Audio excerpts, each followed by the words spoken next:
Hari Om. Are you a complainer? What does your horoscope say? Think, introspect, and pause. Are you a complainer? Do you perpetually find something to complain about? To some extent, all of us complain and fret. After all, as we say commonly, we are just human. In a popular Indian comedy, Khosla Ka Khosla, a character is described as a complaining type. And we laughed out loud because somewhere we identified with the statement because we all complain.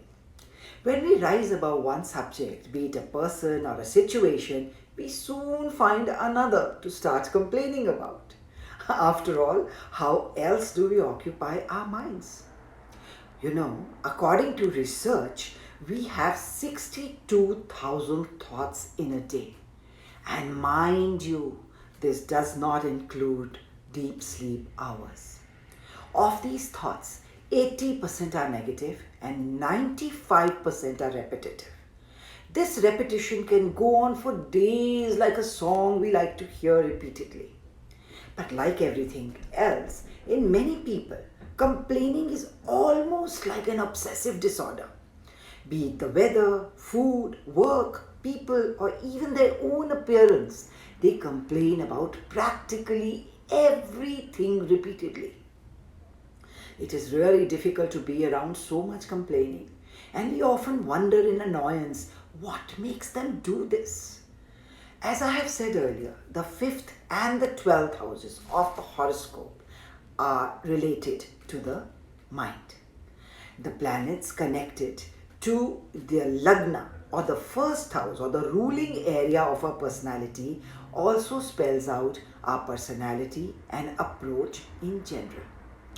Whenever these areas are connected to or affected with the combination of Saturn and Moon, the mind tends to brood on negativity and criticism. And if it is associated with Ketu, there is also an underlying depression and thoughts of self-harm. If Mercury, Ketu and Moon is in combination or present in any of these three areas, the mind simply goes in a whirlwind and never stops thinking and complaining, it depending, of course, on the condition of these planets. Whenever there is a cluster of 4 or more planets in any one of these 3 houses, there can be mental disorders, overthinking, too much criticism, and sometimes such people are self-obsessed and self-centered too. If with these combinations, some of the planets are exalted or in their own homes, that is, well placed, the person is a genius. He excels in education and later in his career pursuits as well. But as we have read so often, there is a very thin line between a genius and insanity.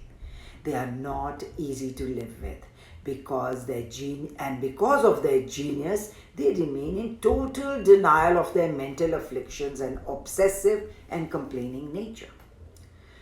I'm sorry, but in this talk, I too seem to be obsessing and talking only about the problem. What is the solution here? Watchful breathing is the most important tool to keep the mind off its tirades. That's why it is suggested to pause and take a breath when we want to react or to any situation. If it immediately gives us space to think, and most times the urge to complain simply goes away. Time to time during the day, it is really necessary to simply watch our thoughts. Writing down the repetitive thoughts is a great tool that adds to our awareness. And if we can make a habit of writing down our gratitude list or the positive aspect of what or who we are complaining about, the complaints will simply stop. Astrologically, donating milk is one of the most divine acts and gives us peace of mind. Carrying a silver coin in our wallet is also cooling. Lighting a jot of mustard oil or til oil brings out positivity in both our thoughts and in our speech.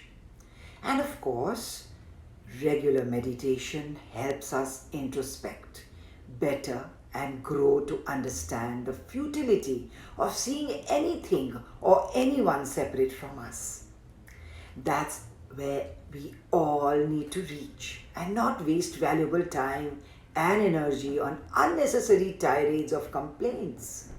Life is too precious. Let's value it and all else around us too and learn more and more from what we would otherwise want to complain of. Hari Om, Om Tat Sat.